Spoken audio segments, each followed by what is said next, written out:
ainsi que son épouse qui nous visite de la Polynésie française.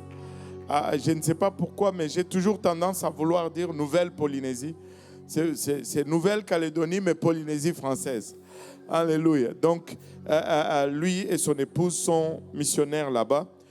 Ils sont ici pendant que le pasteur Pablo est là-bas. Mais on veut qu'il retourne là-bas, pas pour faire revenir le pasteur Pablo, mais en tout cas, ça, ils vont s'arranger entre eux. Pasteur Pio, vous pouvez juste venir, alléluia, prendre votre liberté. Alléluia. Amen. Gloire à Dieu, tout le monde. Amen. Alléluia. Vous pouvez vous asseoir. Amen. C'est vraiment un privilège d'être ici. Amen. Je remercie le Seigneur. Amen. Pour tout ce qu'il a fait pour nous depuis l'année passée et surtout ce qu'il a fait dans la Polynésie française. Amen. Nous avons été vraiment bénis.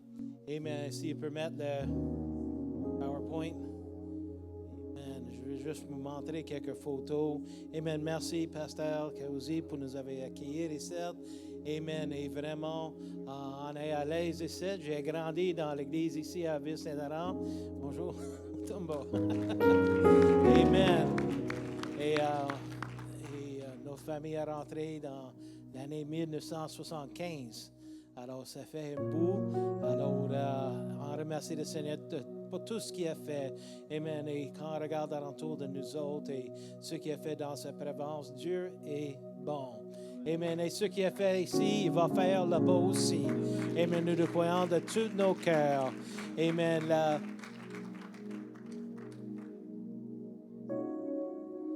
Je ne sais pas si ça va marcher ou non. Amen. Mais quand même, on était sur l'île de Tahiti. Amen. Au milieu de la Pacifique. Pendant 1 an de temps. On vient juste être de retour au mois d'août.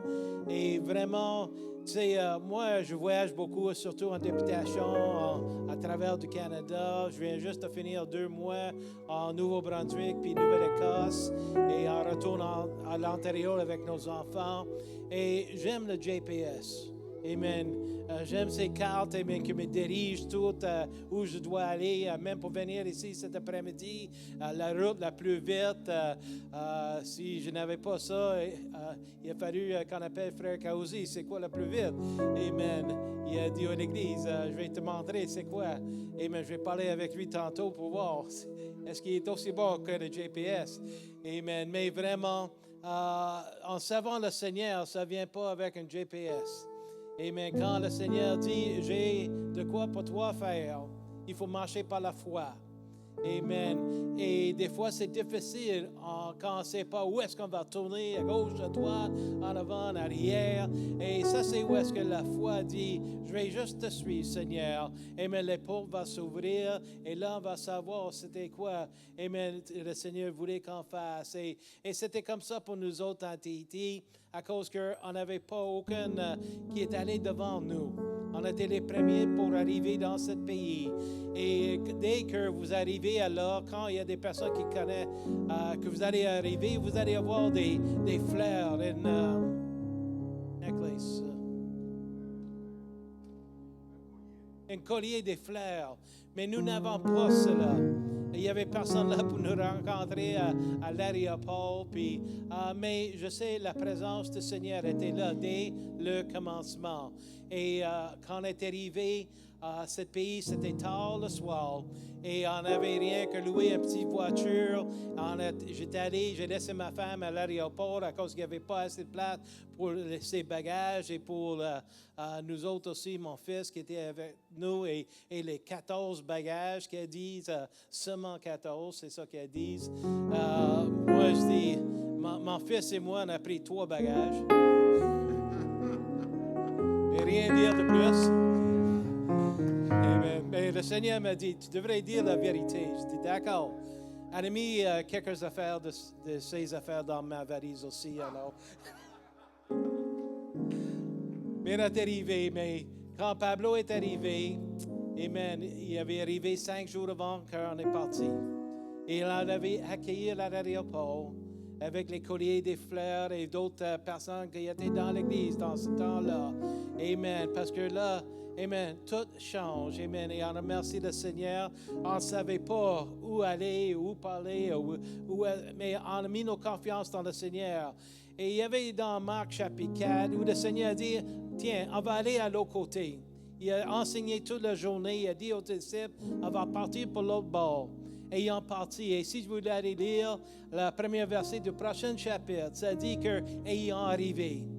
Et ça a l'air tellement simple. Ils ont parti, ils ont arrivé. Mais cependant, si vous allez commencer à lire les Écritures, entre ces deux Écritures, vous allez voir qu'il y avait eu une tempête.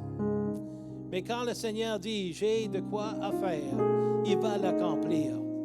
Il va faire ce qu'il a dit qu'il va faire. C'est juste de garder nos confiances et nos foi dans le Seigneur. Amen. Quand on est arrivé, et voilà. Amen. La ville de Papeete, c'est une ville de plus que 100 000 personnes. Et on dit, ça c'est où est-ce qu'on va commencer. Parce que de toutes les îles, il vient à cette grande île pour trouver du travail, tout cela. Parce que le chômage, c'est plus que 50%. Alors, il n'y a pas grand travail. Alors, il y a beaucoup qui habitent sur les rues. Il y a pas grand espérance. Mais notre espérance est dans le Seigneur. Quand on est allé dans cette ville, et maintenant on a trouvé une place finalement. Et avec nos 14 valises, le propriétaire nous a donné un escampe qui est vraiment ce qu'ils ne font pas d'habitude. Et on a eu un appartement, mais on avait juste les 14 valises. On n'avait pas de lit, on n'avait rien de meubles. Mais il nous a dit, on aime ce que vous êtes en train de faire parce qu'on a été expliqué qu'on était des missionnaires. Et il dit, sans nous connaître, la première fois qu'on l'avait rencontré, il dit, je vais baisser le loyer et on va meubler tout l'appartement pour toi. Amen. Un lit, des choses neuves, jamais utilisées. Amen. On n'avait rien à payer. Ça, c'est le Dieu que nous servons. Amen. Mais on ne savait pas ça au commencement. Amen. C'est pour cela que ton témoignage, c'est quelque chose que tu dois garder, protéger. Quand tu marches par la foi, là, 1 an plus tard, je peux regarder en arrière et dire, vois ce que Dieu a fait. Vois ce que Dieu a fait. Amen. Vous ne savez pas ce que vous allez manquer si vous ne prenez pas ces marches de la foi. Amen. Et mettez vos mains dans la main du Seigneur. On a rencontré une fois, on prend des marches chaque jour. C'est le seul moyen qu'on sache comment rencontrer quelqu'un. Et on est arrivé au marché, j'ai dit, tiens, on va attendre ici. Amen. L'Esprit me dit, attends. Puis quelques minutes plus tard, un homme est venu. On avait entendu des hommes qui parlaient dans la langue de ma femme, de Tagalog aux Philippines. Et on les avait demandé qu'est-ce qu'ils avaient besoin. Ils étaient tellement contents parce qu'ils disent, oh, on cherchait 5 jours pour quelqu'un. Et maintenant, nous aider. On les aider. On avait amené à notre appartement. Et le soir, le capitaine nous appelait et dit, avant de partir demain, viens nous voir. On était là le lendemain. Et grâce au Seigneur, parce que c'est tellement cher là-bas. Même des fraises, un paquet de fraises, c'est 18 $ américains. C'est tellement élevé les prix. L'autre jour, on était dans Costco, on prenait des photos des sacs de chips et tout cela. Je dis, c'est tellement grand, on était comme des touristes. Parce que pour nous autres, habitant là, c'était pas cher. Je sais que les prix ont été élevés, mais comparant à là-bas, mais le Seigneur était toujours là. Le capitaine, le lendemain, nous a amenés. Amen. Il a commencé à nous amener de la nourriture, de viande, de sacs de riz de 35 kilos, du savon de lave-vaisselle, du savon pour laver les linges. Tout ça gratuit. Il nous a sauvé tellement d'argent. Ça, c'est le Dieu que nous servons.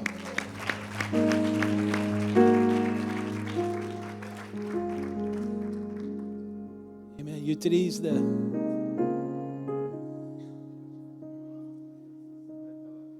Je ne peux pas utiliser l'autre terre. Amen. Tahiti, comme je dis, c'était plein milieu du Pacifique. Amen. C'était à l'extrémité de la terre de Jérusalem. C'était à l'autre bord de Jérusalem. Mais le Seigneur dit, allez partout dans le monde.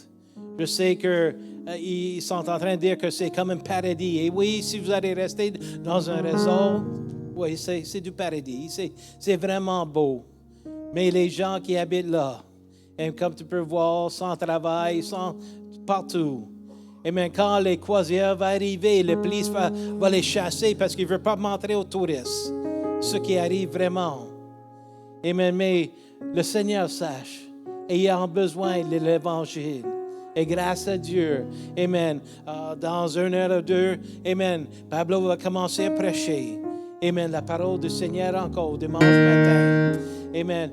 Si on regarde dans l'histoire, Amen, les missionnaires de l'Inde sont arrivés en 1797 et ont prêché. Alors, l'église majeure, c'est l'église Réforme qui est là. Les catholiques sont arrivés en 1934 et ils les avaient dit de sortir du pays. France n'était pas content. Il a envoyé un navire de bataille en 1938 et dès que 1942 est arrivé, Amen, jusqu'à aujourd'hui, ça appartient à France. Amen. Alors, il y a beaucoup de... pas de chicanes, mais entre les catholiques et les protestants. Il y a beaucoup de friction encore.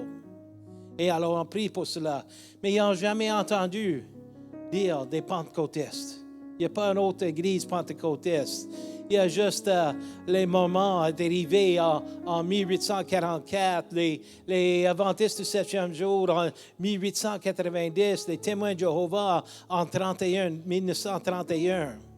Mais les pentecôtistes, ils ne savent pas c'est quoi. Quand je dis on est pentecôtiste ou apostolique, il dit c'est quoi? Il dit est-ce que c'est catholique ou protestant? C'est tout ce qu'il peut penser. Je dis on n'est pas catholique puis on n'adore pas le Seigneur comme les protestants. Il va falloir que tu viennes et goûter pour toi-même. Amen. Et je peux te dire, Amen, que on avait commencé l'église là une semaine et demie après qu'on est arrivé. Le deuxième dimanche, on a commencé l'église le 8 septembre 2024. Amen. Dans notre appartement, on avait 2 personnes le premier jour. Il n'y avait jamais eu de temps que c'était juste moi et ma famille. Amen. La moisson était prête. Amen. Et nous remercions le Seigneur pour toutes les portes qu'il avait ouvertes. Et c'est venu au point qu'on a été trop dans l'appartement. J'étais en train de donner des codes de sécurité aux gens. Et je dis, ça se peut qu'il ne va pas aimer ça ici. Alors, a dit, on a besoin d'une place. Et en haut à gauche, Amen, ma femme est allée avec quelques femmes dans ce restaurant. Et le propriétaire est venu les parler. Ma femme a dit, je vois que vous êtes fermés les dimanches. J'ai dit, oui. Et elle a dit, tu devrais laisser nous utiliser cette place pour avoir une église. Et il dit, d'accord. Il nous a même donné les clés. Et on rentre là les dimanches, on tasse les tables, on met les chaises. Et ça, c'est où est-ce qu'on avait l'église pendant 1 an de temps. Amen. Maintenant, Amen, c'est changé de location. On était au propre centre-ville, en face de la mairie, Amen, de la ville de Papeete. Amen, à cause que la prière marche. Amen, le président d'un des partis politiques, Amen, on est allé le voir. Amen, on a prié pour lui parce qu'il avait du cancer. Et on avait dit qu'il y a la puissance dans le nom de Jésus. Et dit, j'ai une place que je veux que vous allez à l'église. Amen, gratuit encore. Amen. À cause que le Seigneur est bon. Amen. Et voilà, on a nos réunions là. Amen. Et c'est étonnant de voir les gens qui rentraient, amen, dans cette église pour la première fois de leur vie pour sentir la présence de Jésus. Amen. Des fois, on va prendre par hasard. C'est ça qu'on pense qu'il va arriver quand on va rentrer. Mais il y en a qui sont venus de la masse. Il y en a vu qui étaient à l'église le samedi et ils sont venus à nous autres. Et ils s'assit là. Et quand ma femme commence à chanter et quand on commence à louer l'Éternel, on n'avait pas d'autres saintes. C'était juste nous autres pour les montrer. Et dès qu'on commence, il a commencé à pleurer. Parce que c'était la première fois qu'il a senti la présence du Seigneur. Ils ont venu voir ma femme par après. Pourquoi je pleure? J'étais à l'église ce matin au masse et je n'ai pas pleuré là. Je ne comprends pas. Amen. Il y a quelque chose ici. Amen. Et ça, c'est qu'est-ce que le Seigneur est en train de faire. Amen. Dans la vie des gens là. Amen. Voilà, frère Pablo est juste à côté de moi. On avait 5 jours. Amen. Et un service ensemble. Amen. Et on remercie le Seigneur. Amen. Pour le travail qu'il continue à faire. Les études bibliques. Amen. Il est occupé. Amen. Et on remercie le Seigneur. Amen. Et même on est en train de aussi, les autres pays alentours, cette femme qui est là en le vert, elle vient de Tongo. Et même l'autre monsieur vient de l'Australie. Ils sont d'une autre organisation. Et ils sont venus pour nous voir en Tahiti. Parce qu'ils étaient en train de regarder, on a mis nos services en ligne et il y avait une femme dans notre église qui les parlait de les bonnes choses de Dieu. Et ils ont parti de leur pays pour venir nous voir, nous rencontrer et voir ce que le Seigneur est en train de faire. Le Seigneur nous a donné tellement, amen, de rapports avec des gens d'affaires et beaucoup de personnes en position politique et tout cela. On a eu la grâce du Seigneur. Amen. Et on remercie le Seigneur pour tout ce qu'il continue à faire. Amen. Et ça, c'est une femme, une adventiste du 7e jour. Amen. Mais elle vient le dimanche. Amen. Elle a 85 ans. Amen. Elle aime le Seigneur. Mais quand elle vient, amen, elle ressent quelque chose qu'elle ne ressent pas dans son église. Et on continue à prier pour elle. Amen. Et tout ce que le Seigneur va faire. Amen. Dans cette photo, je suis avec les prêtres catholiques. Amen. Qui m'ont invité pour venir manger avec eux autres. Amen. Parce qu'ils voulaient savoir c'était quoi le pentecôtiste. Amen. C'est quoi? Amen. Ils commencent déjà à entendre. Amen. Il y a quelque chose de différent. Amen. Qui est arrivé dans leur pays. Et même eux autres sont intéressés de savoir pourquoi tu es venu. Qu'est-ce que vous êtes en train de faire? Amen. On a eu un bon repas ensemble en disant qu'on va juste, amen, répandre l'Évangile. Amen. Comme la Bible nous dit de le faire. Amen. Et voilà un couple, amen, qu'on a commencé à atteindre. Lui, Tahitien, elle est des Philippines. Amen. Mais on a commencé à parler. Elle a commencé à venir à l'église. Amen. Et sa famille était dans une église. Vraiment étrange. C'est même pas, il n'y a pas de nom pour cela. Et c'était quelque chose de catholique. Et dit, je ne vais jamais venir. Amen. Mais après un bout de temps, je l'ai fait baptiser au nom de Jésus-Christ. Le premier Tahitien que j'ai baptisé. Et le Seigneur toujours en train, amen, de travailler dans leur vie. Amen. Juste hier matin, j'étais en train de les enseigner une étude biblique en ligne. Amen. Avec FaceTime. Parce que le travail continue. Amen. Je sais que la main du Seigneur est sur eux. Alors, prions pour, amen, cette ville. Amen. Prions pour nous autres. Amen. Pendant nos voyages. Parce que nous croyons qu'il y a encore de plus. Amen. Qui nous attend. Priez pour Pablo et sa femme qui sont là. Amen, parce que on sait, avec vos prières, vos soutiens, amen, le Tahiti qui était vraiment utilisé dans le passé, amen, a besoin de l'Évangile et c'est en train d'être prêché maintenant. Amen, merci beaucoup au fond de mon cœur et de ma famille. Amen, on te remercie. Amen, le Seigneur est bon cet après-midi. Amen, Dieu te bénisse.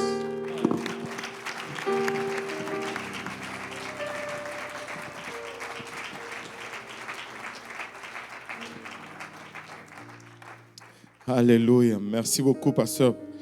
J'allais dire pasteur Pablo, c'est pasteur Pio. Alléluia. Et pouvons-nous applaudir encore le Seigneur une fois?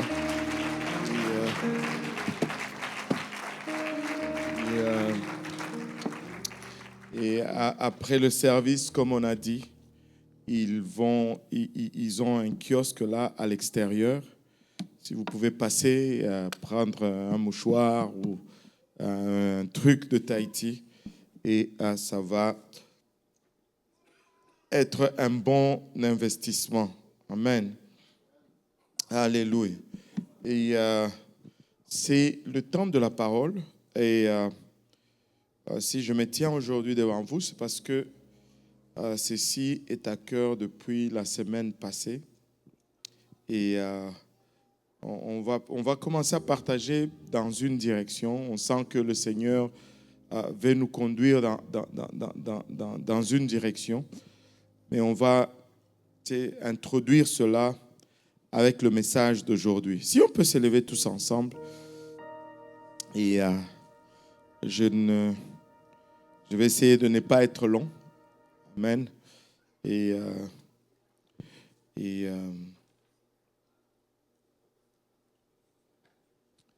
je ressens une direction pour l'année prochaine, mais pour arriver à ça, on va devoir juste établir certaines choses en ce qui concerne notre marche avec le Seigneur. Amen. Tu vois, le Seigneur est toujours volontiers pour faire. Mais le défi, c'est que souvent, nous ne sommes pas prêts à recevoir ce qu'il a pour nous. Et le Seigneur est bon, le Seigneur est volontiers, le Seigneur ne change pas. Amen. Et la complication, c'est toujours nous. Nous sommes la seule variable que le Seigneur ne peut vraiment pas contrôler, au fait. Et nous, si nous nous soumettons à son contrôle, tout va bien. La parole de Dieu nous dit qu'il est maître de temps et de circonstances. Le temps, ce n'est pas un problème pour lui. Les circonstances, ce n'est pas un problème pour lui. Mais il nous a donné une volonté. Et il s'est dit qu'il ne va jamais violer cette volonté. Ce n'est pas qu'il ne peut pas, mais il choisit de ne pas le faire. C'est par amour qu'il ne nous force pas. C'est parce qu'il nous aime tellement qu'il ne nous force pas. Il veut que nous ayons une relation d'amour, c'est-à-dire si nous allons aussi vers lui, ça soit parce que nous l'aimons. Et ceci va nous permettre un peu d'entrer dans cela. Nous allons regarder d'abord le livre de Joël, Joël 3.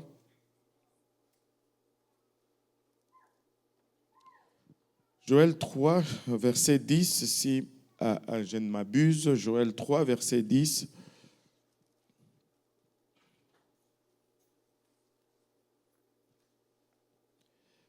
Joël 3, verset 10 nous dit « De vos joyaux », est-ce qu'on peut le lire tous ensemble à haute voix? « De vos joyaux forgez des épées et de vos serpes des lances. Que le faible dise « Je suis fort ». Que le faible dise « Je suis fort ». 2 Corinthiens 12, verset 10, encore une fois. 2 Corinthiens 12, verset 10.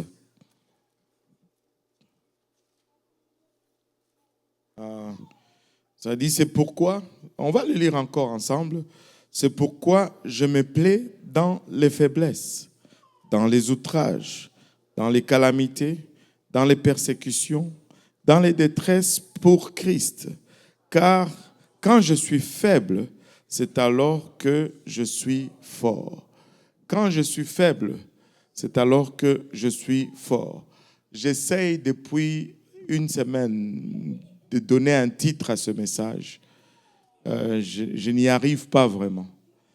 Mais le mieux que j'ai pu dire, c'est ne méprise pas mes moments de faiblesse.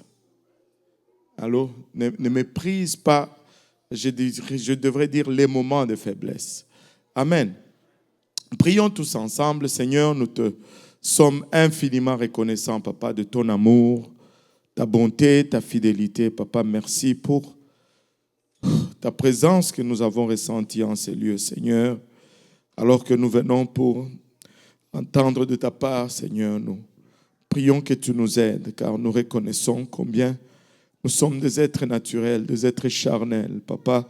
Et cette parole qui est esprit est souvent folie pour nous.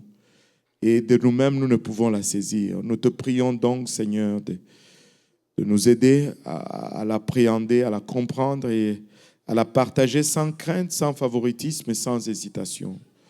Père éternel, cette parole trouve une place dans nos cœurs où elle va germer et produire de fruits qui nous conduisent jusque dans la vie éternelle. Et c'est au nom de Jésus que nous te prions ainsi. Nous disons tous dans le nom de Jésus. Alléluia. Et vous pouvez vous asseoir. Personne n'aime la faiblesse. Et certains d'entre nous, des fois, quand on te dit tu es faible, tu te sens insulté. Surtout les hommes, ça peut être une insulte ou une offense sérieuse si on te disait tu es faible. Et surtout si cela vient d'une femme ou d'une fille, ça devient 2 fois plus insultant ou 2 fois plus offensant. Et nous n'aimons pas la faiblesse, nous n'aimons pas être perçus comme étant faibles. Nous voulons paraître forts, n'est-ce pas? Est-ce que je dis vrai ou vous semblez ne pas être d'accord avec moi? Je vais juste enlever un truc ici c'est mon écran s'éteint. Je viens de réaliser que voilà. Et voilà, nous n'aimons pas être faibles. Nous voulons montrer que nous sommes forts. Et je me rappelle, c'est vraiment anodin. Ce matin même, on parlait avec mon fils David, on se commémorait quand il était petit. Un jour, on venait de faire rentrer les sacs d'épicerie à la maison. Lui, il était en couche, torse nu, et il a pris les sacs d'épicerie. Et sa mère essayait de lui dire, c'est trop lourd pour toi. It's too heavy, David. You're not going to be able to... Non, et puis il soulevait, il disait, I'm stronger. Je suis fort. Et il dandinait partout avec les sacs d'épicerie. Mais même étant enfant, il est tombé même. Il est même tombé. Même étant enfant, on n'aime pas être perçu comme faible. Même dans la pensée d'un enfant. Mais pour comprendre le concept, nous allons aller dans une histoire dans l'Ancien Testament. Et on va étudier l'époque des juges. On va aller voir les juges. Le livre des juges est un livre particulier, un livre spécial. Le livre des juges est probablement un des livres sombres de l'Ancien Testament, où Israël était littéralement en dents de scie. Le livre des juges nous décrit l'histoire d'Israël alors qu'il n'y a pas de leadership en Israël. Le peuple n'avait pas de direction. Dieu voulait être le roi d'Israël, mais Israël ne voulait pas de ce roi qui était invisible. Et Israël ne voulait pas rester dans les voies de Dieu.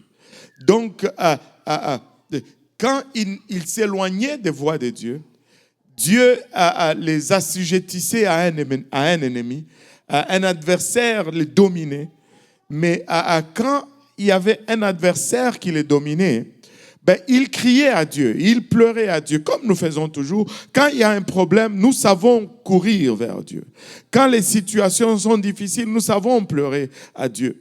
Mais nous devons apprendre à adorer Dieu même quand les choses vont bien. Nous devons apprendre à être fidèles, loyaux à Dieu dans les bons et les mauvais moments.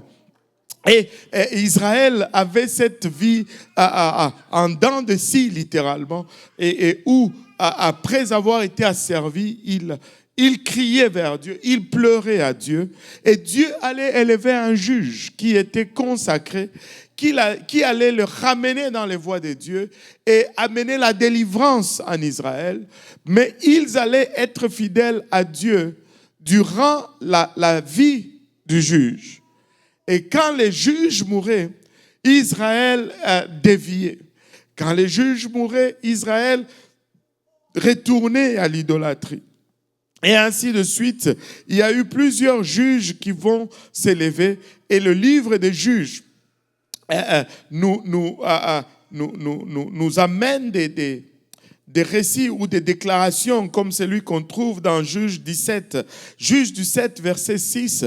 Juge 17, verset 6 nous dit, en ce temps-là, il n'y avait point de roi en Israël. Chacun faisait ce qui lui semblait bon. ce n'est pas bon quand chacun fait ce qui lui semble bon. Ce n'est jamais une bonne idée. Au fond, quand ils quittaient l'Égypte, Moïse leur avait donné cet avertissement. Moïse leur avait donné cet avertissement dans Deutéronome 12. Deutéronome 12, verset 8 nous dit, Deutéronome 12, verset 8 nous dit, vous n'agirez donc pas comme nous le faisions maintenant ici, où chacun fait ce qui lui semble bon.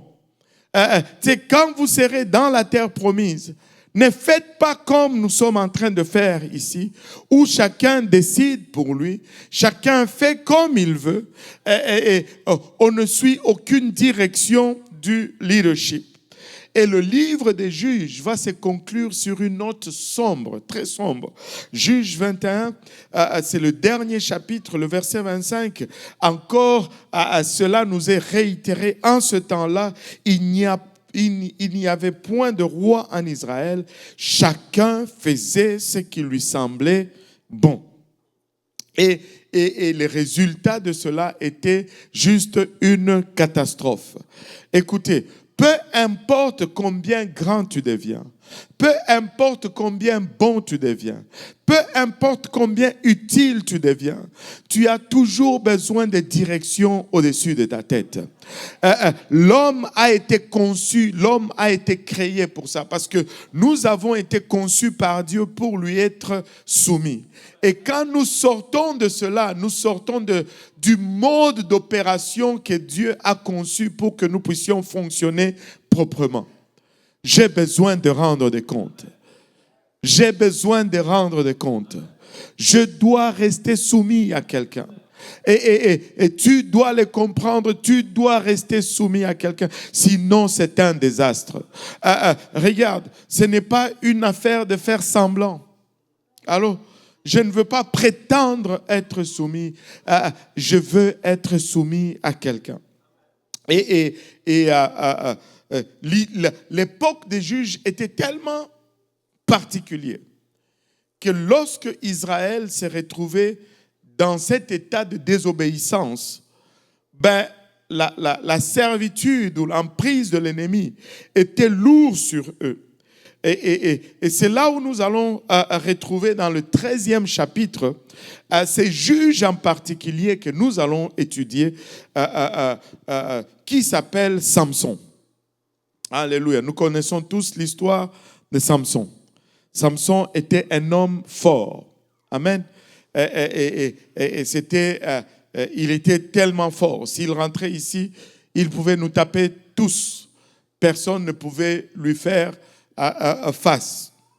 Et Juge 13 nous dit que les enfants d'Israël firent encore ce qui déplaît à l'Éternel, et l'Éternel les livra entre les mains des Philistins pendant 40 ans. Donc pendant 40 ans, ils étaient sous la servitude des Philistins. Et pendant 40 ans, ils ont pleuré à Dieu. Et Dieu a entendu leurs cris. Et la Bible nous dit qu'il y avait un homme de Tsoréa, de la famille de Danite, qui s'appelait Manoach. Sa femme était stérile et n'enfantait pas. Et un ange de l'Éternel apparut à la femme et lui dit, « Voici, tu es stérile et tu n'as point d'enfant. Tu deviendras enceinte et tu enfanteras un fils. Maintenant, prends bien garde, ne bois ni vin, ni liqueur forte, et ne mange rien d'impur, car tu vas devenir enceinte et tu enfanteras un fils. Le rasoir ne passera point sur sa tête. Le rasoir ne passera point sur sa tête. » Alléluia. Et je lisais ceci ce matin. Et c'est comme s'il y a une lumière qui s'est allumée en moi. Vous savez, un garçon doit avoir des cheveux courts. L'ange dit à la maman de Samson que lui, parce qu'il est consacré, tu ne vas pas lui couper les cheveux. Ça veut dire que tous les autres petits garçons devaient avoir les cheveux coupés. Allô? Ça fait du sens? Donc, Regarde, c'est bien cute d'avoir des petits garçons avec des cheveux tressés, mais ce n'est pas biblique. Vous ne savez pas ce que vous appelez sur vos enfants. De tresser ses cheveux et couper ses cheveux. Laissez que ces garçons deviennent des garçons, qu'ils aient la faveur de Dieu, qu'ils aient un regard favorable de la part de Dieu. Tu sais, ce sont des enfants innocents, ils n'ont rien demandé.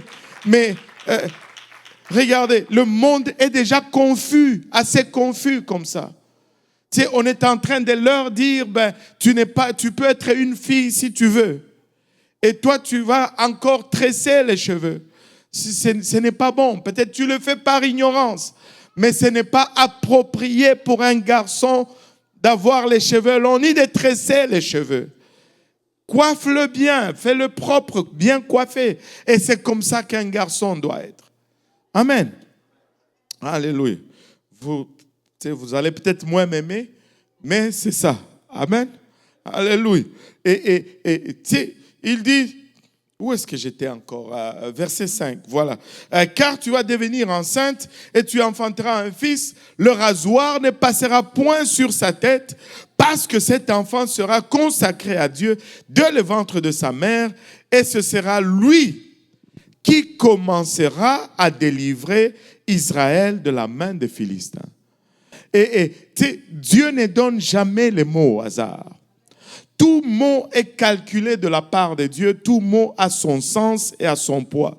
Il dit, c'est lui qui commencera à délivrer Israël de la main des Philistins. Samson n'allait que commencer, mais il n'allait pas délivrer. Et je veux souligner cela. Juste pour se sauver de temps, le mari, la femme est allée dire à son mari, il y a un homme de Dieu, remarquez ce que la femme va dire, un homme de Dieu m'est apparu, un homme de Dieu m'a dit que j'allais être enceinte, et n'a même pas reconnu que c'est lui qui lui parlait était au fait un ange, parce que l'ange était apparu comme un homme. Et là, le père qui voulait aussi entendre ces commandements de lui-même va plaider avec Dieu, dit, envoie cet homme-là, qui nous dise ce que nous devons faire pour l'enfant. Et Dieu a écouté sa prière. Il a renvoyé l'ange. L'ange est apparu à la femme. Et avez-vous remarqué que l'ange n'apparaissait qu'à la femme? Même la deuxième fois, il est apparu à sa femme. C'est l'homme qui a demandé. Mais il est apparu à sa femme et lui dit, va chercher ton mari. Allô? Allô? Il y a quelque chose au sujet des femmes que Dieu aime. Oh Seigneur, je vais avoir des problèmes ici. Je sais que j'ai déjà eu de la difficulté pour motiver les gens pour le déjeuner des hommes. Mais il y a quelque chose au sujet des femmes que Dieu aime. Au point où, tu sais, quand il est ressuscité, ce sont les femmes qui sont arrivées en premier à la tombe. C'était eux les premiers témoins de la résurrection. Tu sais, il aime tellement les femmes, il donne cet avertissement aux hommes. Il dit, prends soin de ta femme, afin que ta prière... Vous savez que c'est la seule chose qui entrave une prière, si tu maltraites ta femme. Waouh! La sœur Dieudonnée est très contente. Alléluia. Alléluia. C'est la seule chose. La Bible dit, tu peux prier, mais si tu ne traites pas bien ta femme, ta prière ne va nulle part. Mieux vaut arrêter de prier, régler cela, et puis revenir à la prière. Amen. Oh Seigneur. Aïe, aïe, aïe. Je sais que je tire un peu à gauche, à droite, mais soyez rassurés, c'est avec beaucoup d'amour que je dis ces choses. Avec beaucoup d'amour. Et finalement, Manoah qui est arrivé, il a reçu les instructions. Cet enfant avait devait être consacré selon le vœu de Naziria. On ne devait pas couper ses cheveux. Il ne devait pas manger de raisin, ni boire du jus de raisin. Il ne devait boire rien d'alcoolisé. Il ne devait pas assister à un mort. Il ne devait pas se souiller avec un cadavre. Et le vœu de Naziria était tellement intense. J'ai lu cela un peu dans le livre de Nombres. C'est là où tu trouves ceci, livre de Nombres, le 6e chapitre. Et la Bible nous dit ceci, regardez, c'est intense. Il dit au verset 6, on va lire le verset 6. Pendant tout le temps qu'il a voué à l'Éternel, c'est-à-dire c'est lui qui a fait le vœu de Naziréa. Pendant tout le temps qu'il a voué à l'Éternel, il ne s'approchera point d'une personne morte. Il ne se souillera point à la mort de son père, de sa mère, de son frère ou de sa sœur, car il porte sur sa tête la consécration de notre Dieu. Et pendant tout le temps de son naziria, il sera consacré à l'Éternel. Même si quelqu'un, verset 9, meurt subitement près de lui et que sa tête consacrée devienne ainsi souillée, il se rasera la tête le jour de sa purification et il se la rasera le 7e jour. Regardez. C'était tellement sévère qu'un Naziria ne devait même pas assister au deuil ni de son père, ni de sa mère, ni de sa sœur, ni de son frère. C'était exigeant. Exigeant. Et imagine un peu que tu dois faire le deuil de ton père à distance. Tu dois pleurer ta mère. Tu ne peux pas enterrer ni ton père, ni ta mère. Je ne sais pas pour vous, mais c'est difficile. C'est dur. Il ne devait pas se raser la tête. Il ne devait pas manger du raisin. Il ne devait pas boire du jus de raisin. Tout ce qui était produit de la vigne, jusqu'au pépin du raisin, il ne devait pas consommer ni avoir affaire à cela. Et du temps que Samson restait consacré, il n'était pas comme tous les autres hommes. Du temps qu'il observait son vœu, il avait une force indescriptible. Samson, quand il a commencé à grandir, il a commencé à vouloir prendre les femmes chez les Philistins. C'était les ennemis d'Israël. C'était ceux qui a dominé sur Israël. Mais subitement, lui, c'est là où il veut aller se marier. Et la Bible nous dit que cela a été poussé par Dieu pour les provoquer. Et il est allé de provocation en provocation. Je ne veux pas lire toute l'histoire de Samson. Le jour où il allait pour son mariage, il y a eu un lion qui est sorti du bois quand il est allé se soulager. Il a tué les lions là derrière. Et son père et sa mère n'étaient pas au courant. Ils sont partis. 8 jours après, il est repassé par là. Il y avait un essaim d'abeilles dans le carcasse ou le cadavre de ces lions. Il a pris le miel et il a mangé et il a créé une devinette qui était juste une raison pour provoquer le Philistin. Et la provocation a donné fruit. Il a tué 30 Philistins pour les prendre leurs vêtements et payer la dette de la devinette qui avait été rendue par sa femme qui a pris la réponse. Et de là, à partir de là, entre Samson et les Philistins, c'était la guerre. Un jour, il va pour aller voir sa femme. On a donné sa femme à quelqu'un d'autre. Imaginez-vous, tu vas pour voir ta femme, ton beau-père te dit, mais on l'a épousée à quelqu'un d'autre. Il était furieux, il a mis le feu au champ des Philistins, il a tué et toute sa vie, c'était une guerre constante avec les Philistins. Mais Samson n'était pas comme tous les autres hommes. Samson était à lui tout seul, une armée. Il n'avait pas besoin d'une arme spéciale. Avec une mâchoire d'âne, il a tué plus de 1000 personnes. Samson était fort parce qu'il était consacré. Parce qu'il était différent de tous les autres hommes de son époque, il avait cette force qui le caractérisait. Parce qu'il était mis à part et il avait des restrictions concernant sa vie et c'est ce qui faisait la force qu'il avait. Et du temps qu'il était différent, il était fort. Du temps qu'il gardait ses consécrations, Samson était imbattable. Tu pouvais amener, alléluia, des lions. Il avait ça au petit déjeuner. Tu pouvais amener toute une armée de Philistins. C'était juste son dîner ou son dessert.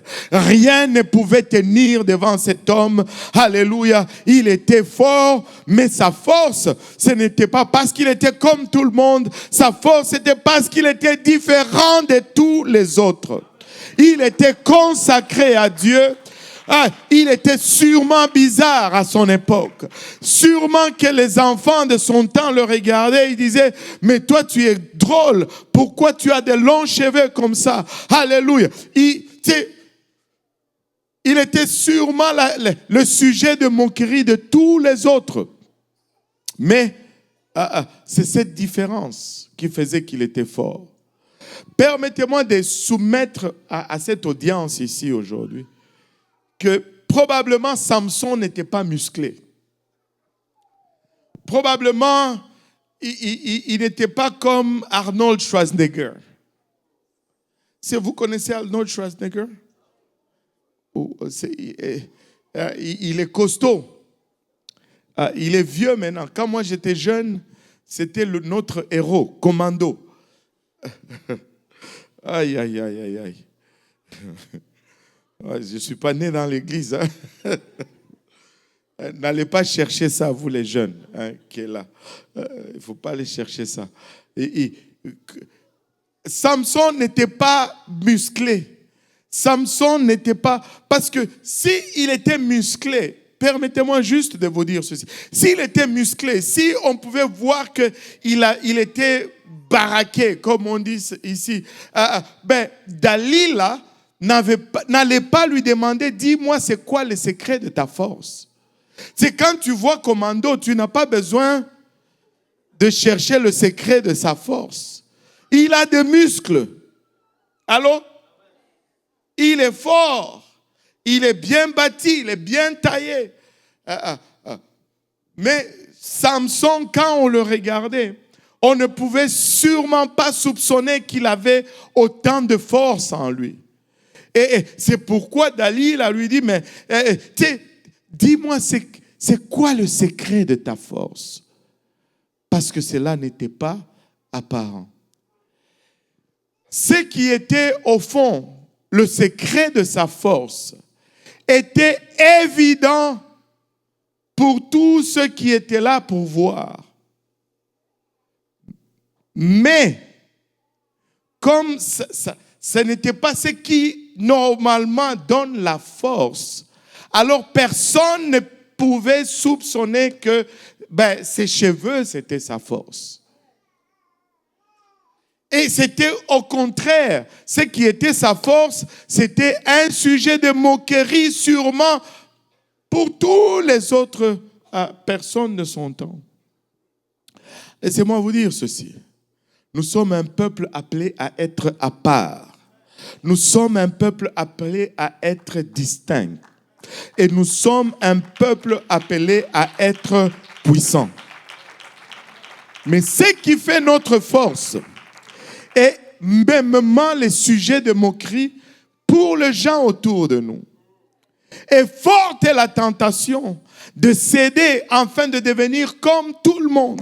Mais laissez-moi vous dire, nous ne voulons pas devenir comme tout le monde parce que nous ne voulons pas être comme tout le monde. Nous voulons garder notre consécration parce que c'est de là que vient notre force. C'est de là que vient notre force. Et la pression est forte. Plus on avance, plus les styles et les modèles et les circonstances font une pression. Aujourd'hui, laissez-moi vous dire, aujourd'hui la sanctification n'est pas prêchée comme elle était prêchée une fois. Quand moi je suis venu à l'église, c'était un péché même de regarder la piscine municipale. Allô? Est-ce que Dieu a changé? Non. Dieu n'a pas changé. Il reste le même. Il est le même hier, aujourd'hui et éternellement. Mais le monde est tellement loin de la parole de Dieu que ce qui semblait pas acceptable une fois est devenu acceptable aujourd'hui parce que nous sommes trop proches.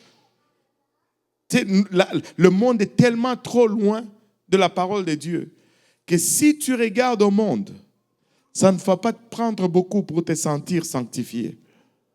Ça ne prend pas beaucoup pour te sentir consacré.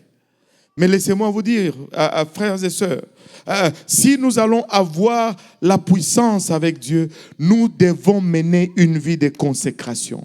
Nous devons mener une vie de sanctification. Nous ne devons pas chercher à ressembler aux autres ou dans le monde. Alléluia, parce que nous sommes appelés à être différents et c'est notre différence qui fait notre force. C'est notre différence qui fait notre puissance. Je ne veux pas être en style. Je veux être, alléluia, en règle avec Dieu. Oh Seigneur Jésus. Samson a fait tellement de dégâts chez les Philistins que, regardez au chapitre 16, ça c'est déjà vers la fin quasiment de sa vie. Il dit, il était tellement un problème pour les Philistins que les Philistins ont trouvé juste une façon de l'atteindre, c'est par son point faible, c'est-à-dire les femmes. Et il est tombé en amour avec Dalila. Et regardons Juge 16, verset 23. Or, le prince des Philistins s'assemblèrent pour offrir un grand sacrifice à Dagon, leur dieu. Pardon. Là, je suis déjà parti. J'ai sauté une partie. Laissez-moi juste reculer un peu en arrière. Samson va finalement épouser Dalila.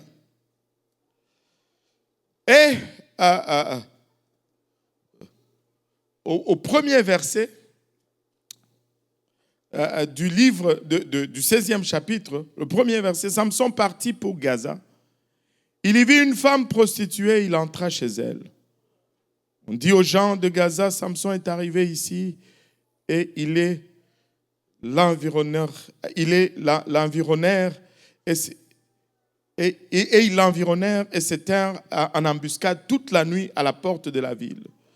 Samson s'est levé, il a pris même les portes d'Hébron, il est parti avec.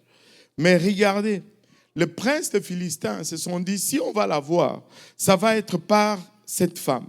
Au verset 5, le prince de Philistins montèrent vers elle, vers Dalila, et lui dirent, flatte-le pour savoir d'où lui vient sa grande force et comment nous pourrions nous rendre maîtres de lui. Nous le lirons pour le dompter et nous te donnerons chacun 1100 cycles d'argent. Dalila dit à Samson, dis-moi, je te prie, d'où vient ta grande force et avec quoi il faudra te lier pour te dompter. Je ne sais pas pour vous, mais imagine-toi que tu es sur le lit d'une femme.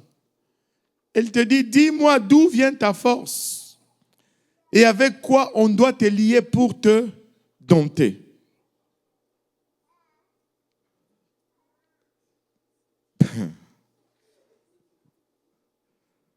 Et tu continues à dormir.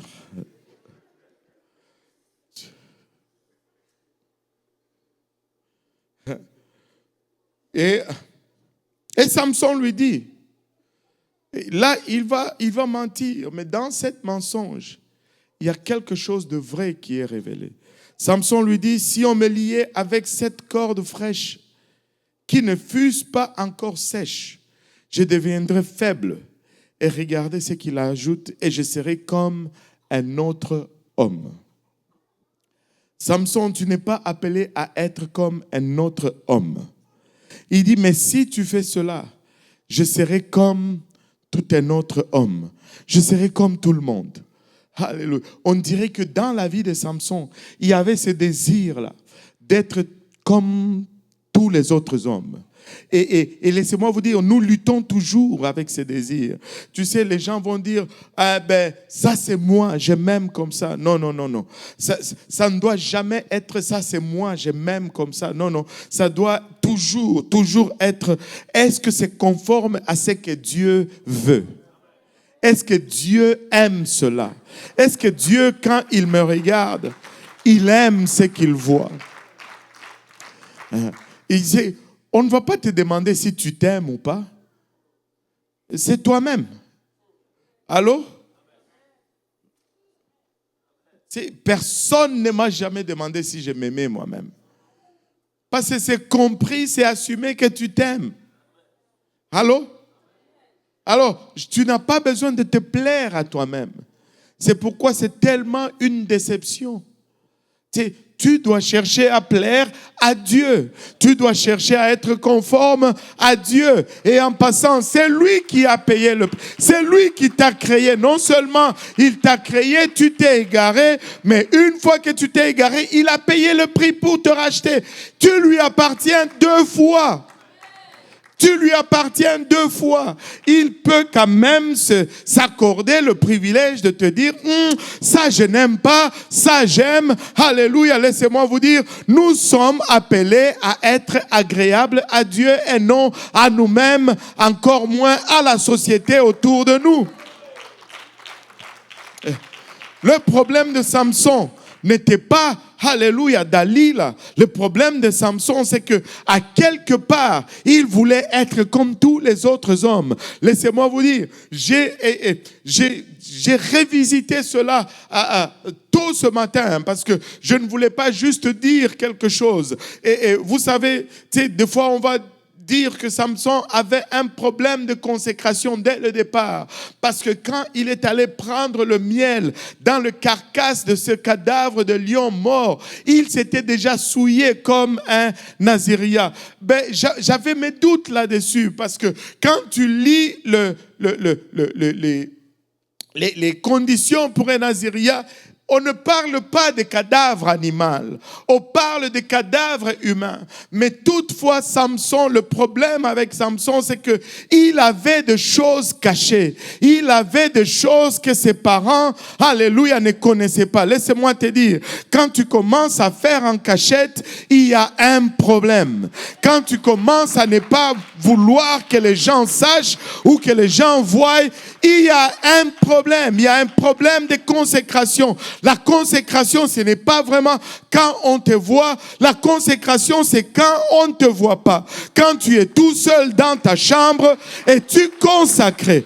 Quand tu es tout seul, alléluia, face à cet ordinateur, es-tu consacré? Quand tu es loin de l'église, des gens de l'église, est-ce que parais-tu la même personne que tu parais ici chaque dimanche? Certains personne, je ne vais nommer personne. J'ai déjà croisé des gens qui me voient sur la rue et qui prennent fuite, qui vont à gauche ou à droite. La consécration, c'est pas moi qui l'a fait, c'est Dieu qui le fait. Tu le fais pour Dieu, tu ne le fais pas pour moi, ni pour l'église, ni pour quelconque ministère, mais tu le fais pour Dieu. Laissez-moi vous dire ceci, il y a un code de conduite dans la parole de Dieu. Il y a un code vestimentaire dans la parole de Dieu. Il y a un code d'apparence dans la parole de Dieu. Alléluia. Et il nous est donné, c'est notre privilège de respecter ce code afin que nous puissions jouir de la grâce de Dieu. Si nous allons être puissants, c'est parce que nous avons respecté le code. C'est parce que nous allons rester consacrés.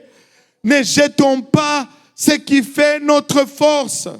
N'abandonnons pas ce qui fait notre force. Et ils vont se moquer de nous. Mais nous ne sommes pas appelés à être comme tout le monde. Nous ne sommes pas appelés à être comme le monde. Nous allons être différents. Samson était remarquable, était différent. Mais quand il devenait comme tous les autres, il perdait sa force. Il devenait faible. Alléluia. J'ai relevé 3 reprises où il dit, je serai comme un autre homme. Je serai comme un autre homme. Dans le chapitre 16. À 3 fois, il dit, je serai comme un autre homme. Mais Dalila le pressait. Dalila le pressait. Samson, dis-moi, il donne si tu m'attaches avec des épingles. Et là, les Philistins viennent et elle crie, Samson, les Philistins sont sur toi. Il se lève, bang, bang, bang. Il tape tout le monde. Et là, elle commence à pleurer. Oh, Samson, pourquoi tu m'as menti, tu m'as trahi. Vous savez, des fois, tu es là, tu secoues la tête. Mais peut-être que tu es en train de faire la même chose que Samson maintenant. Ce n'est peut-être pas avec une Dalila physique, mais c'est peut-être avec un emploi. Et c'est peut-être avec une situation familiale. Et là, il se lève, il tape tout le monde, et puis elle pleure. Et puis là, il dit encore une autre mensonge. Et puis, il dort, elle crie encore. Et après 2-3 fois, là, tu pourrais le réaliser. Mais Samson est resté dedans. Jusqu'à ce qu'il était tellement vexé qu'il a finalement donné son secret. Il dit, si tu me coupais les cheveux, je serais comme tous les autres. Et quand il a donné ce secret, c'est comme si une lumière s'est allumée dans la tête de Dalila. Elle dira même au chef des Philistins, venez ce soir, je sais que nous l'avons. Elle a ajouté une confirmation, une assurance qu'elle n'avait pas tous les autres fois. Parce qu'elle savait que c'était tellement évident. Mais comment est-ce que je ne l'ai pas vu tout ce temps? Regardez. C'est tellement évident que vous ne le remarquez même plus. Mais nous ne pouvons rien faire si nous n'intégrons pas la sanctification dans notre marche avec Dieu. Allô? Je sais qu'on est inconfortable. Je ne veux pas enseigner la sanctification aujourd'hui, là. Mais je suis en train de vous dire l'importance, la nécessité et combien il est primordial que nous sortons de enfantillage. Amen. Parce que littéralement, la sanctification, c'est une question de maturité. Allô? C'est une question de maturité. Nous devons sortir de l'âge enfantin et commencer à devenir des adultes. Un adulte, tu sais, quand tu étais petit, on devait te forcer pour aller à l'école. Mais tu arrives à un certain âge, tu réalises que ça c'est nécessaire pour ma vie. Si je dois avoir une vie quelconque après, il faut que je fasse ceci. C'est peut-être désagréable, mais ça produit. Laissez-moi vous dire, la sanctification, c'est une question de maturité. Oh oui, on peut argumenter sur le fait que, ce n'est pas une question de salut, même, ce n'est même pas cela. Oui, la sanctification devient éventuellement une question de salut. Si nous persistons à désobéir à Dieu. Parce que l'attente de Dieu, c'est que nous devenons matures. Allô? Que nous puissions faire éventuellement ce qu'il nous demande de faire. Allô? Oh, que je prêche aujourd'hui. Alléluia. Quand c'est silencieux comme ça, là, c'est ouf. Seigneur. Et on ne...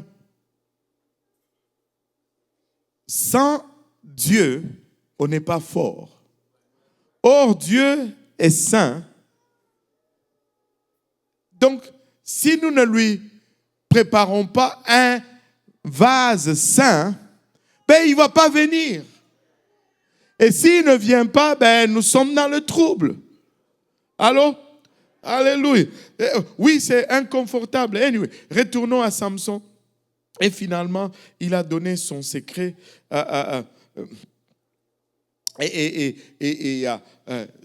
Dalila l'a endormi. Il avait la tête sur les jambes de Dalila. On lui a rasé toute la tête.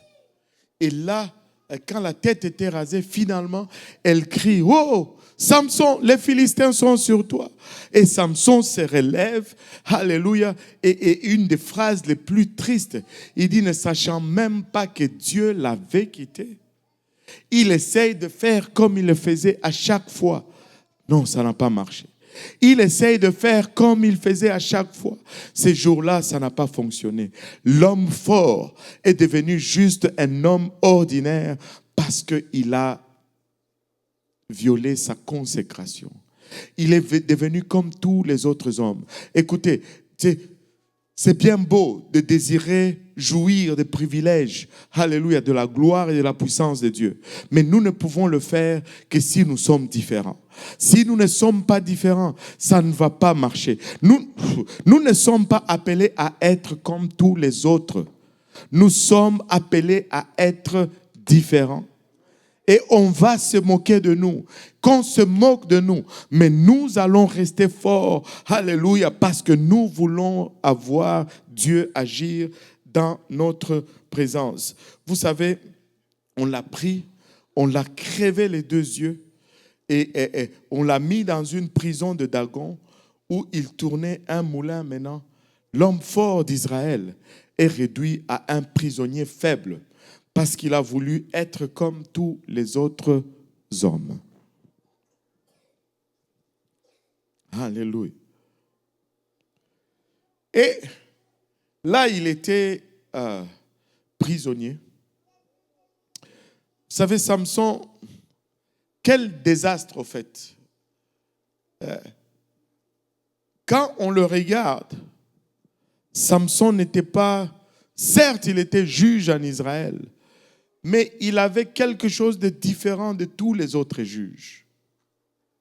Parce que quand on le regarde, il y avait beaucoup de similarités dans sa vie avec le Seigneur Jésus-Christ lui-même.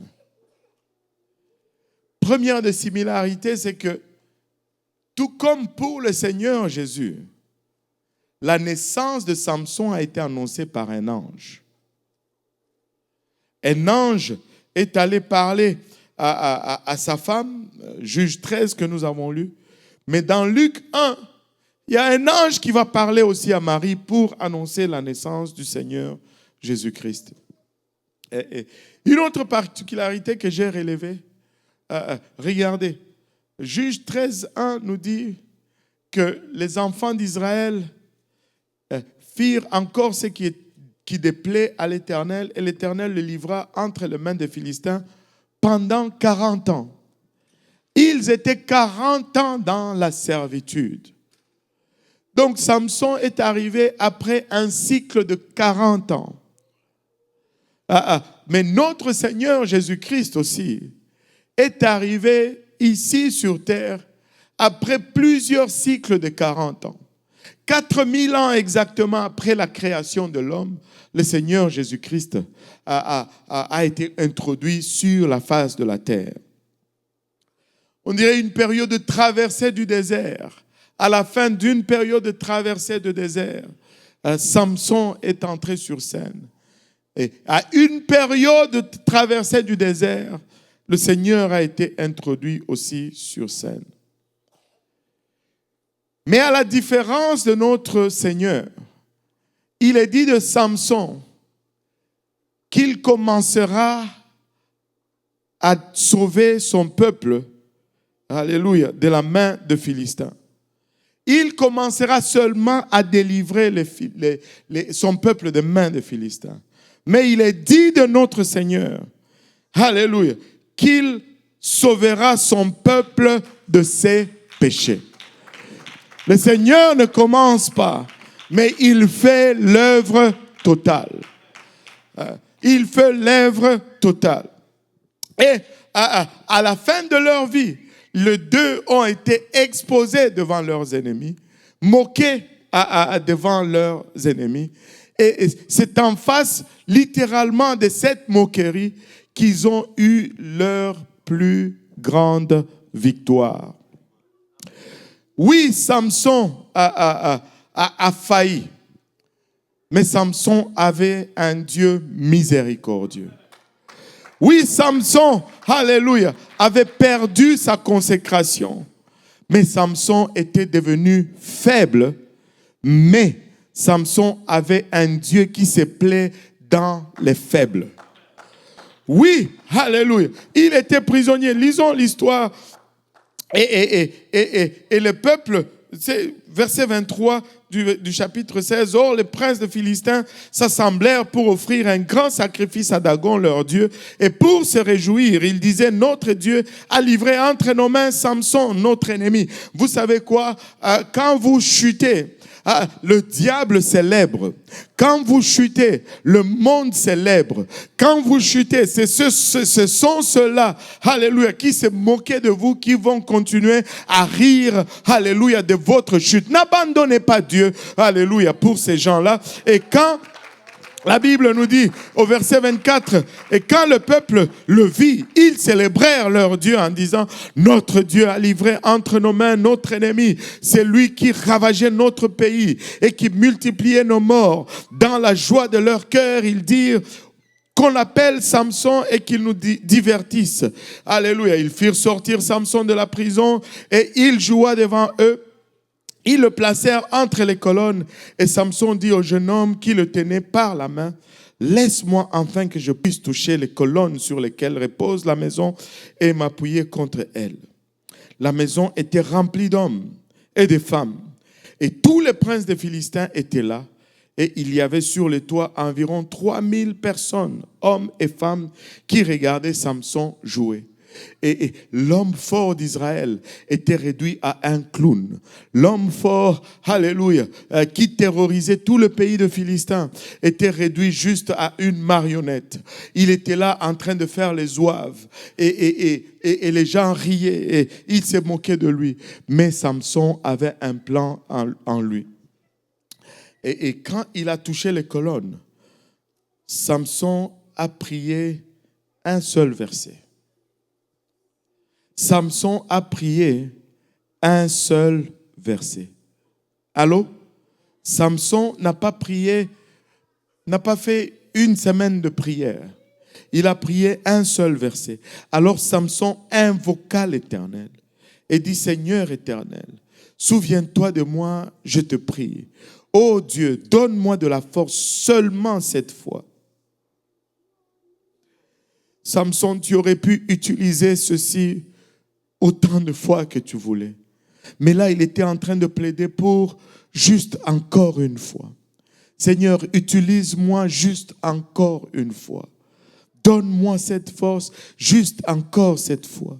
Et que d'un seul coup, je tire vengeance des Philistins pour mes deux yeux.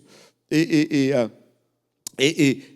vous savez, Dieu a répondu à sa prière. Dieu a répondu à sa prière. Et je suis là pour dire à quelqu'un, si tu as laissé tomber ta consécration, reviens à la consécration et plaide avec Dieu, il va te restaurer. Ne reste pas à terre. Et si ce que je suis en train de dire te semble un peu, Seigneur, si ça semble un peu, comment on dit, énigmatique, commence à venir au mercredi. Parce qu'on va commencer à enseigner sur la sanctification. Viens le mercredi et tu vas apprendre comment avoir la force avec ton Dieu. Il a prié, ses cheveux ont commencé à repousser. Vous savez, nous devons rendre grâce à Dieu que nous servons un Dieu qui ne se répand pas, alléluia, de ses dons.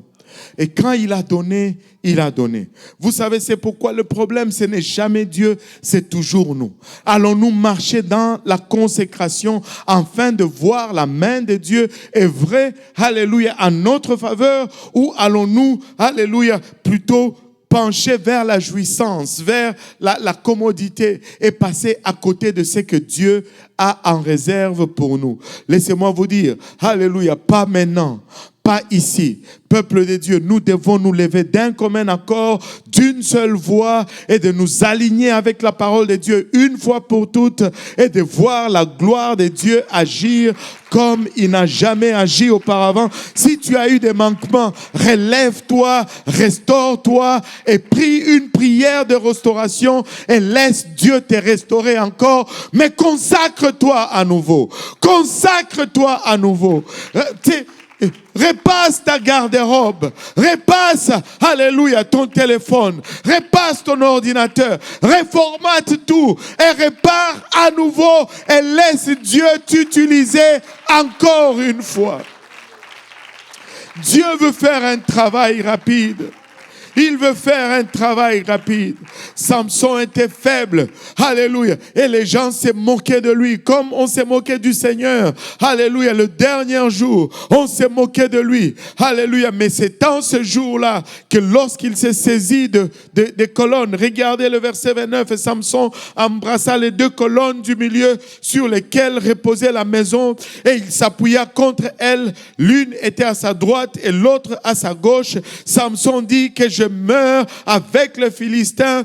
Il se pencha fortement et la maison tomba sur les princes et sur tous les peuples qui y étaient. Et regardez cette phrase, cette dernière phrase. Ceux qu'il fit périr à sa mort furent plus nombreux que ceux qu'il avait tués pendant sa vie.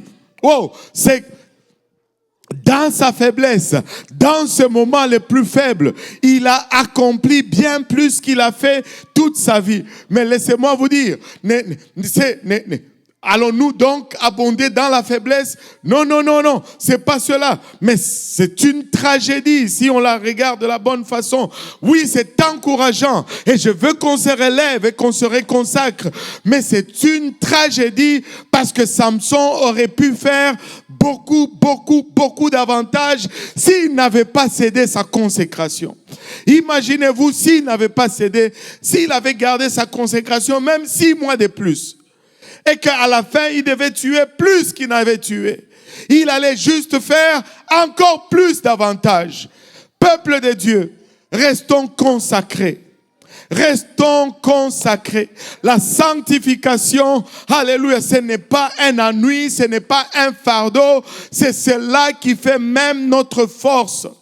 Ne nous compromettons pas, marchons droit. Oui, Dieu nous a bénis, mais ce n'est pas parce qu'il nous a bénis que sa parole a changé. Nous devons rester, alléluia, ferme et droit. Un homme doit rester un homme, une femme doit rester une femme. Un homme ne s'habille pas comme une femme et une femme ne s'habille pas comme un homme. Il y a des vêtements qui sont pour les femmes et il y a des vêtements qui sont pour les hommes. C'est notre consécration. Alléluia. Un homme ne sépare pas.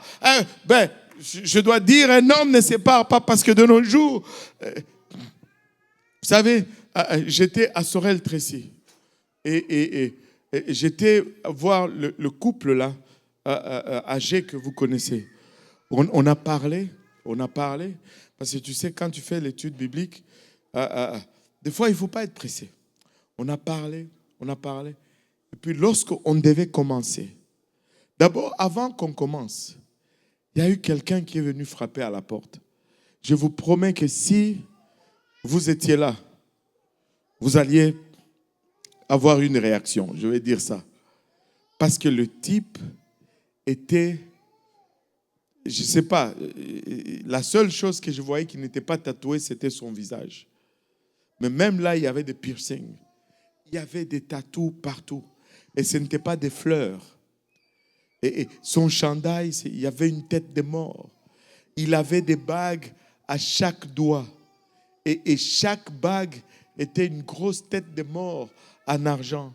Et il avait des problèmes. Il est venu et puis il est reparti. Mais dès qu'on a commencé, j'ai dit, on va commencer Genèse. Il est venu en courant. Il frappe à la porte. S'il vous plaît, s'il vous plaît. Et c'était épeurant. Et Et finalement, j'essayais de dire à la madame, pauvre madame, très gentille. Elle dit, il n'est pas méchant. Il est allé, elle est allée. J'étais déjà debout. Mais elle m'a battu parce que je n'imaginais pas qu'elle allait ouvrir. Elle est allée ouvrir à ce type qui est rentré dans la maison. Et il dit, je vois qu'il y a des gens, il y a quelqu'un dans ma maison, il y a quelqu'un dans ma maison. Et il me poursuit. Et tu sais, il délirait. Et on a dû appeler la police. Je ne blague même pas. Il y avait 5 voitures de police qui sont arrivées parce qu'ils connaissent le type. Et 5 voitures de la Sûreté du Québec parlent d'une étude biblique. Alléluia. Mais tu sais, le diable n'est pas indifférent quand vous faites quelque chose de bon. Moi, je suis convaincu à 100% que c'était juste pour perturber l'étude biblique. Parce qu'il n'y avait rien d'autre qu'ils viennent chercher dans cette maison, à part qu'on était en train d'entrer dans la parole de Dieu. Tu sais, il fallait le voir, des têtes de morts partout, partout, partout, partout. Et si lui, il a ses problèmes, et on peut convenir que il porte l'uniforme du camp dans lequel il se trouve présentement. Et en passant, nous devons prier pour lui. On espère qu'il va venir et qu'il va se faire baptiser, un de ces 4. Alléluia. Mais tu sais, pourquoi est-ce que nous, chrétiens, nous allons regarder cela, nous allons dire, ah non, ça ne va pas.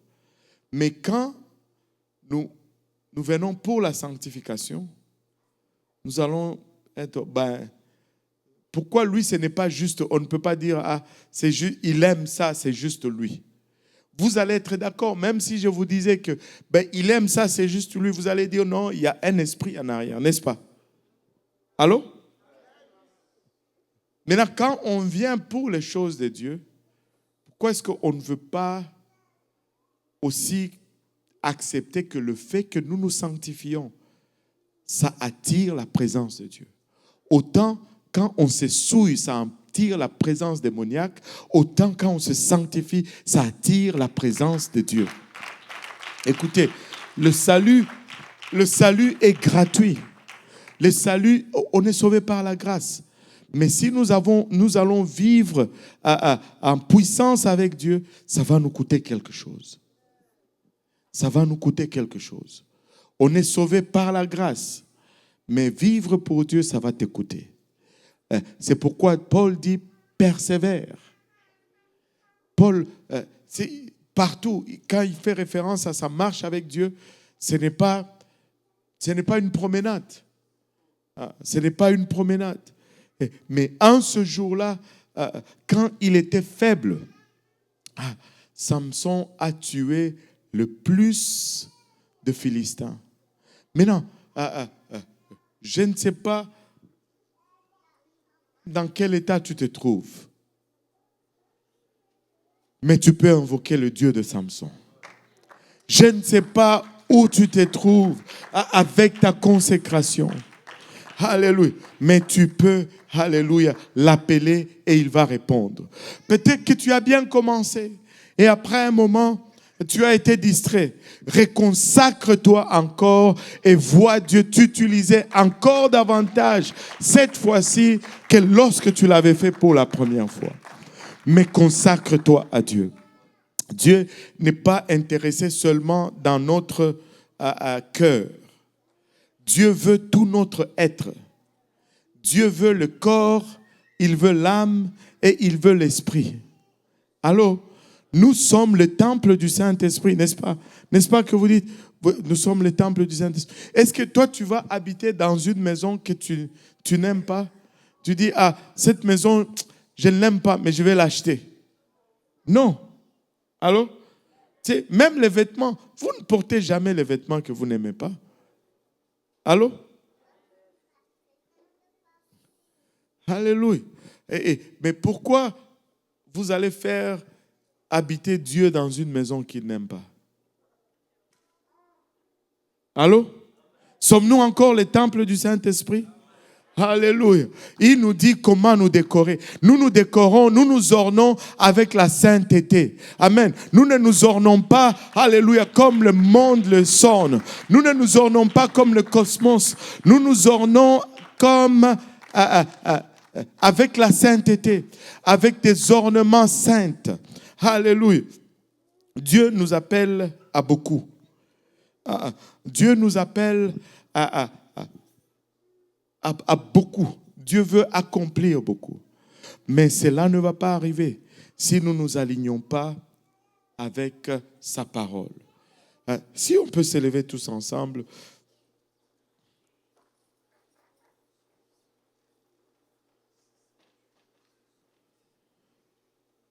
Les moments de faiblesse ne sont pas à mépriser.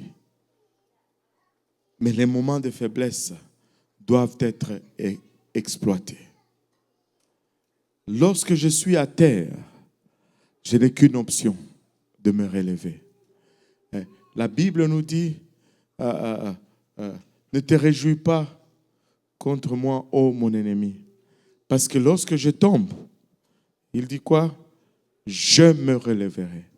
Je me relèverai. Alléluia. Nous devons juste nous relever. Nous devons juste retourner à cette façon ancienne de faire les choses. Amen.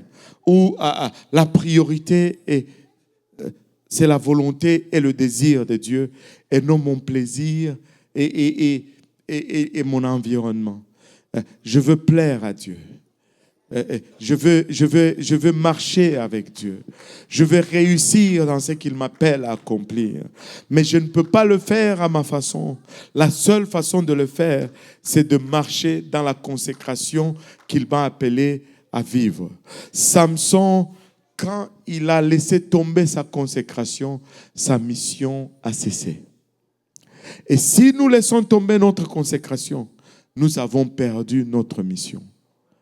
Nous avons perdu notre mission. Alléluia. Dieu cherche un peuple sanctifié. Alléluia. Et tu ne comprends peut-être pas tout. Et je te promets, tu vas le comprendre.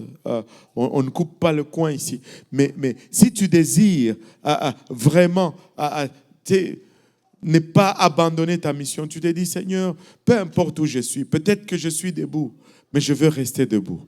Peut-être que je suis à moitié, mais je vais être plein. Peut-être que je suis à terre, mais je vais me relever.